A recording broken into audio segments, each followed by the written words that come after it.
Yeah, very good afternoon. ಕೇಳಿಸ್ತಾ ಇದೆಯಾ? Okay. Yeah, good afternoon. So we'll start with a new remedy. Post lunch and online class, deadly combination. Okay. Anyway, we'll try doing our best so that we keep the class more lively and interactive. Okay. So good afternoon, and let me start today's topic. Okay. See, last we spoke was Colosynth, if I am right. You have any quick questions in Colosynth? Any questions? If you have any quick questions, I'll be happy to take up the questions.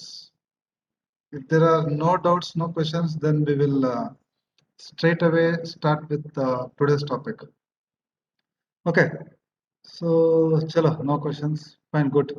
See, but make sure once the remedy is done, kindly go back, read so that the concepts are clear.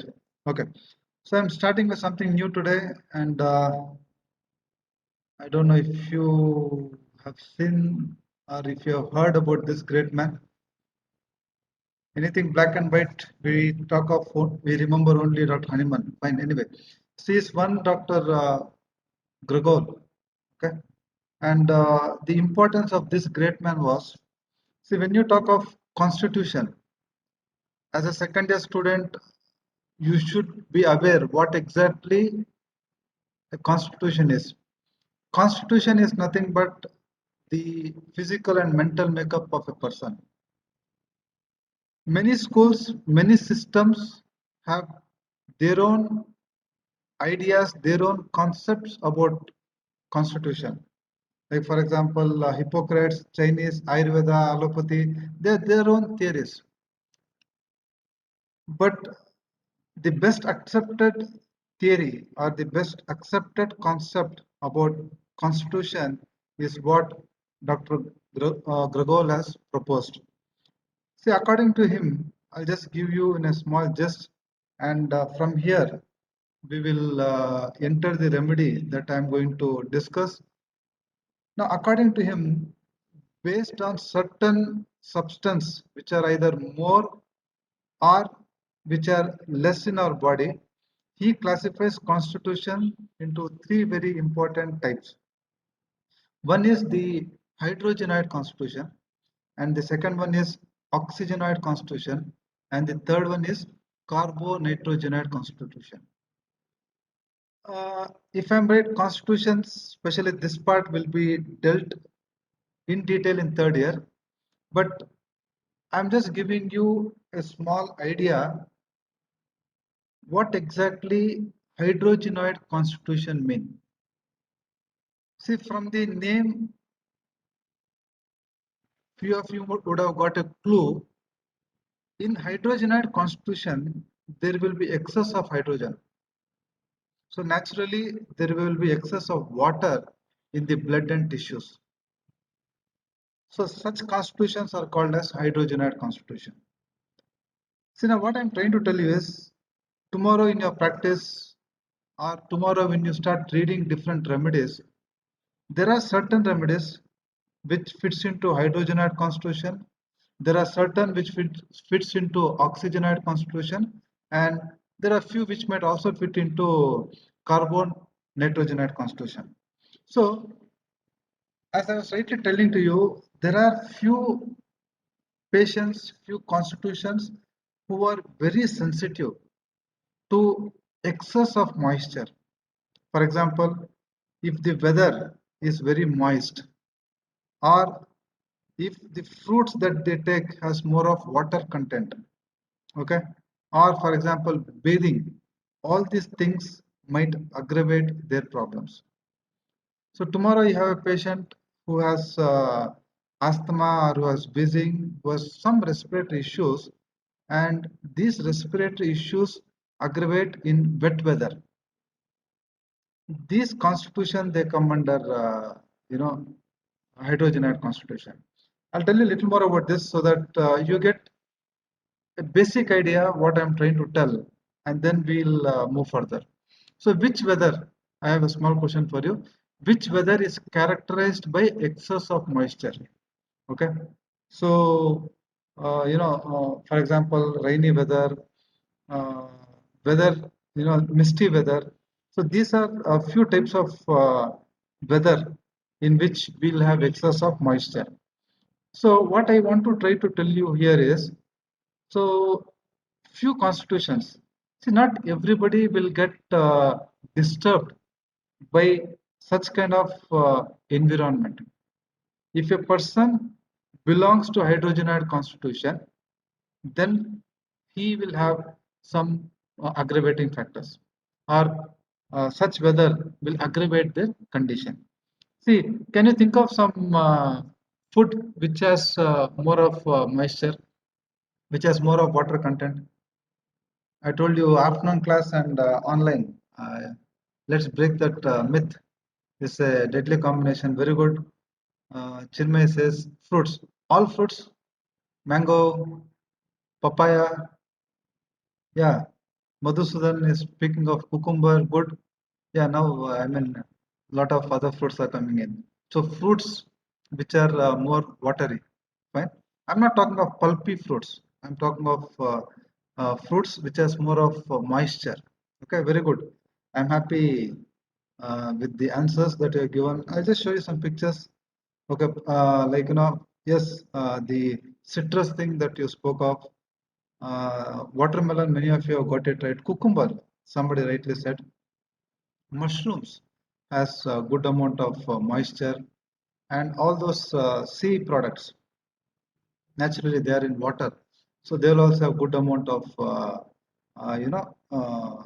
moisture.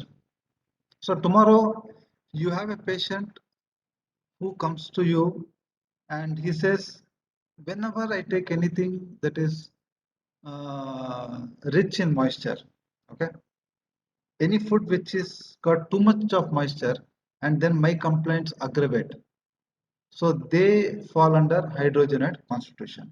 Okay, are people living near the water bodies, for example, near the tank bed, river bed, or near the sea? Fine. Okay, so there again the moisture will be more. Okay, so people living near water. Fine. So these are few characteristic features of hydrogenate constitution. Okay. See, I've introduced a third year topic a little early, but the idea is in homeopathy we have remedies which belong to these constitutions, and one second year remedy that I'm going to discuss now is a predominant remedy which covers the hydrogenate constitution. So we'll straight away start with our topic. So what exactly you'll learn next 40 minutes? What exactly I am going to teach or I am going to share is very important. So at the end of the class, you should be the learner, the second year student should be able to list the ailments and mention the sphere of action and pathogenesis and enumerate the characteristic symptoms and describe the mental symptoms. I'm not taking the entire remedy today because it's a very important remedy, and I've just kept four small objectives for today's class. Okay, whatever is left over, we will try to finish in the next class. So the remedy that I'll be discussing today is natrum sulf, one of the top remedies for hydrogenoid constitution. Okay, see, it's a very important remedy, and unfortunately, many of us limit natrum sulf only for respiratory complaints. And you see, as I go with the presentation, natrum sulf I have used for various emotional complaints. Very beautiful constitutional remedy. Okay, so we'll try to slowly understand this beautiful remedy, which is not used as often or as frequently as it should have been used. We are limiting it only to respiratory and maximum J, not beyond that. Okay, so we'll try to understand. First thing, we'll try to look at the ailments from. Can okay, yeah, the image. I mean, it was little fast. So, what could be the probable ailments from? Now, why I'm asking you this question is, I started with something called as hydrogenoid constitution, and I also gave you the salient features of hydrogenoid constitution. So, what could be the probable ailments in natrium sulfur? What could be the probable ailments in natrium sulfur? Very good. Good. Keep it up. Uh, Somebody has written rain. Yes, rainy season. Change in weather is what Madhusudan says. Sangeeta and few of them have contributed. Rainy weather, wet weather, Meghana, yes, Priyanka and many of you. Okay, chalo, good. So as you have rightly, come up with the answers. Now what you see here is ailments which mainly comes from getting exposed to rain. Okay, and getting exposed to rain, exposed to wet weather, and you also have this, yes, damp weather. Any other secondary remedy that you can recall quickly? Ailments from damp weather, ailments from getting exposed to damp cellars. I don't know how many remedies are over for you, but in second year you have one or two remedies that you should know.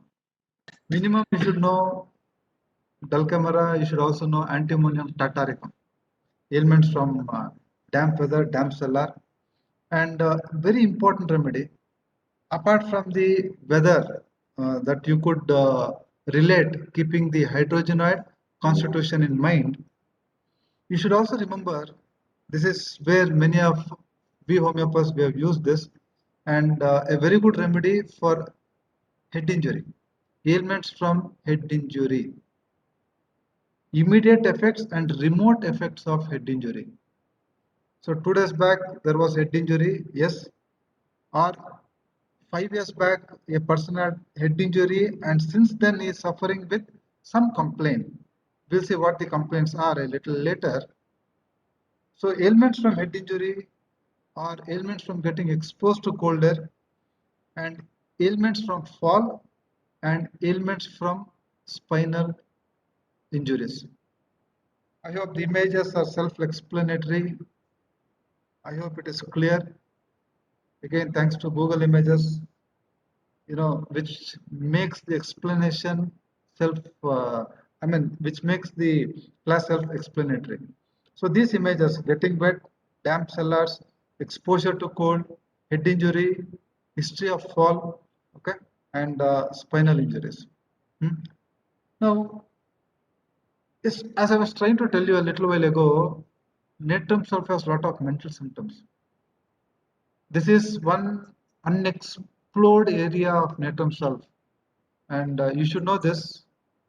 Ailments from grief, okay, ailments from bereavement, you lose somebody, some death in the family, okay, ailments from grief, ailments from bereavement, yeah, and bad effects of quinine. Quinine was one remedy which was abused during Hahnemann's time. So bad effects of quinine and bad effects of suppressed gonorrhea. As a second year student, you study bacteriology. I'll not go into the details of bacteriology, but I'm trying to, tell you so that you merge things, you bridge things, and make Materia Medica more interesting and more easy. Okay, so gonorrhea. Out of interest, you can go back and read what gonorrhea is. Sexually transmitted disease caused by Neisseria gonorrhea, a bacteria. Again, during Hahnemann's time, gonorrhea, syphilis, they were all very rampant. So suppressed gonorrhea. Some medication was given and the gonorrheal discharge disappeared. And then they come out with something big, something bigger. You can think of natrium sulfate. Somebody rightly said change of weather. I was very happy when somebody contributed ailments from change of weather. Hopefully, after this, we'll start with bryonia. Or you should be already be aware of dulcamara and other remedies. So change of weather. Each remedy, change of weather, they'll have something very special. Now, what is the speciality you have in natrum sulph? Change of weather when weather changes from dry to wet weather. See the symptom that is typed. Try to understand. Unless you understand the minute details, you'll tend to miss the remedies. And if you don't understand now, you will not apply correctly in your practice in future, which can be very dangerous. So try to understand it here so that things are clear. Okay. Change of weather. Not all change of weathers you can think of natrum sulph. Okay. That is the clarity I wanted you to have. When will you prescribe natrum sulph? When the weather changes from dry to wet weather. See, this is the only remedy given in your Materia Medica, natrum sulph. Okay. So before we move to the next objective or our next component, any quick questions in natrum sulph? I don't know this. Yeah. Any quick questions in whatever we have spoken? We spoke. We have spoken of a very simple component, that is ailments from. Okay. So we'll again try to revise in the end, but I hope this is clear. Ailments from. Now we will look at where exactly natrum sulph acts. Okay. Now I know you will have a wild guess that we were talking of fruits, we were talking of weather. So any guess where will natrum sulph act? Keeping the ailments in mind, where do you think natrum sulph will act? Which system will natrum sulph affect from your knowledge of anatomy? Which is the system it is going to affect? Exposure to cold, damp weather. So which system? Very good. One is GI, more than GI. Yes, it is the respiratory. Yes, good. Lungs, respiratory. I'll come back. Uh, Liver and gallbladder. One. Second, it's also a remedy acting on the pancreas. Very important remedy for diabetes. Okay. Very important remedy for jaundice. I'll tell you when I tell you the particular symptoms. But for time being, liver, pancreas. Now, the third area will be the joints. Again, second year students, you should be knowing few remedies by now, remedies acting on joints. Can I quickly have a small list of remedies from the remedies that have been already covered? Very good. Ledum, good. Ledum, yes. Very good. Ledum has its own speciality. If time permits, under comparison, we'll take it up. But for time being, natrum sulph is a remedy which acts on joints. Not all joints. It has a special affinity for the hip joint. Yes, colchicum is also a remedy acting on joints. Good. So now the list slowly increases. Now, till now, you know ledum, you know colchicum. Now you'll also add natrum sulph for joint affections. This is how slowly and steadily you increase the number. Okay, slowly and steadily you increase. It might cause some confusion, but ledum has been done, colchicum has been done. You know when ledum, you know when colchicum. After some time, I'll tell you when natrum sulph. Okay. So this is what you people were contributing. The mucous membrane of the respiratory and gastrointestinal tract. Okay. So this is where predominantly natrum sulph acts. So two small things: ailments from and we also spoke of pathogenesis or sphere of action. Next 5-6 minutes, I'll try to talk to you about the characteristic symptoms.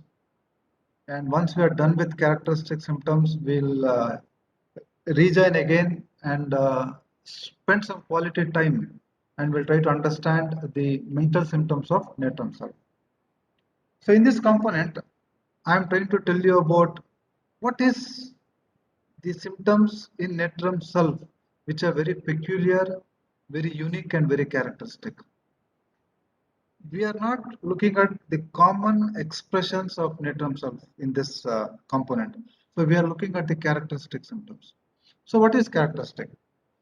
You saw nose there, and you also saw the female genitalia, the eyes, a person coughing, or the discharges which also comes from the urethra, the gonorrheal discharges, any discharge you talk of, the leukorrhea, the otorrhea, or the rhinorrhea, or the sputum, any discharge in natrum cell will be greenish yellow. This is a generality, a general symptom which you have to remember. Any discharge in natrum cell is more greenish yellowish. First characteristic symptom. Second thing, what exactly natrum cell likes? Okay, they have a liking for frozen things. Do you see anything? Why this has been mentioned under the characteristic symptom? Any quick inputs? They have desires for frozen things. They have desires for ice cold things. See, in contrary, what you see is natrum cell belongs to hydrogenoid constitution. So as such, they have more of moisture, more of water in their body. In spite of that, the peculiar desires you have in natrum is they have natrum self. They have desires for cold, desires for frozen things, and desires yogurt.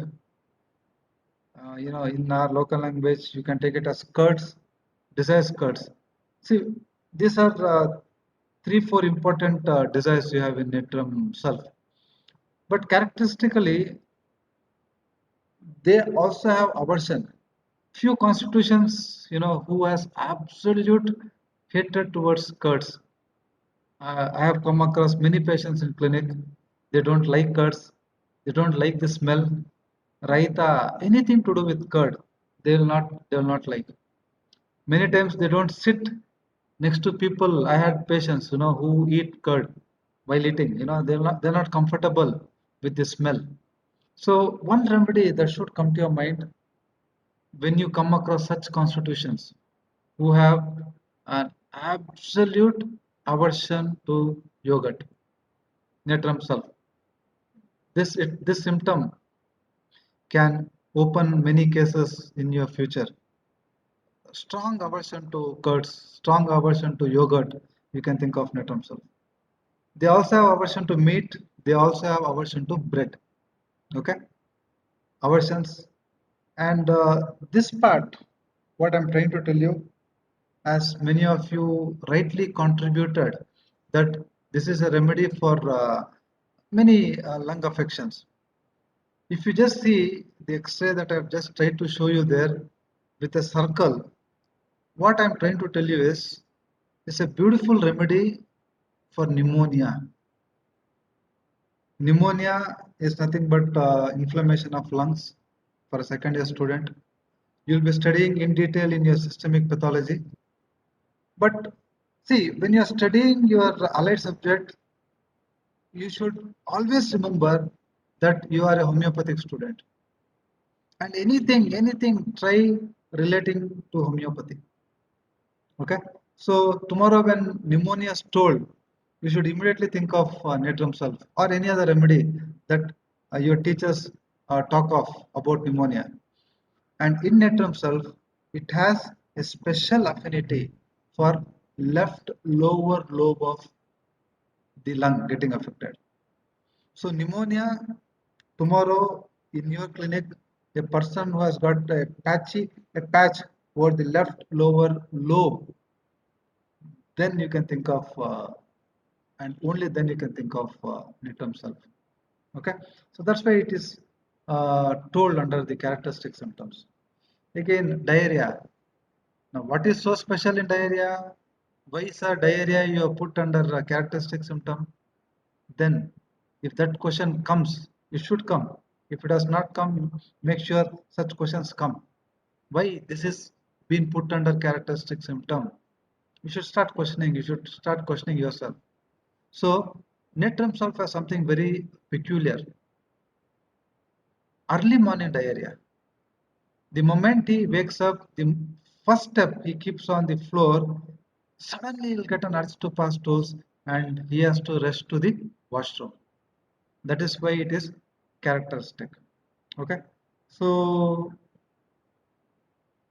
three small components, and before I take up the mentals, which I told will spend some time, solid 20 to 25 minutes, and we'll try to understand the mind. Now, before we rejoin, any quick questions? To sum up, three small things we have tried to understand. One is the ailments from. The second thing is the sphere of action, and the third very important thing was the characteristic symptoms. So, which lobe Natrum self affects in pneumonia? Which is the lobe Natrum self affects?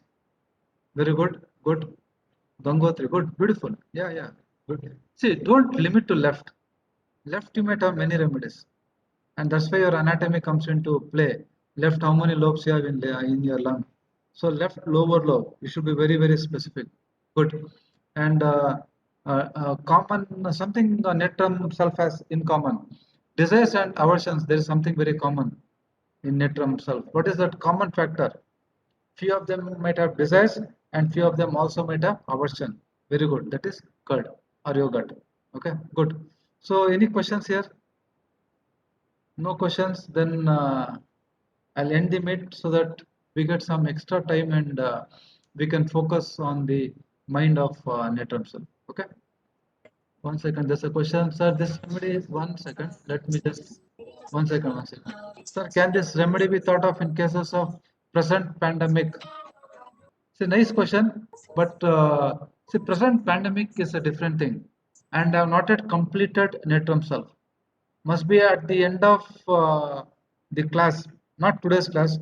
When I talk to you about the respiratory, then you can, then we can have a small discussion. We can take a call if Natrum self can be a remedy for, present pandemic. Okay. See, if he has symptoms of Natrum self, you can 100% give. But we are yet to explore, at least in this class, we are yet to explore the respiratory symptoms of Natrum self. Okay. We will explore, and then if somebody comes with symptoms of Natrum self in the present pandemic, absolutely similia similibus curanter. Okay, like yours like. So if that matching can happen properly, yes, Natrum self individually or individualistically it can be a remedy for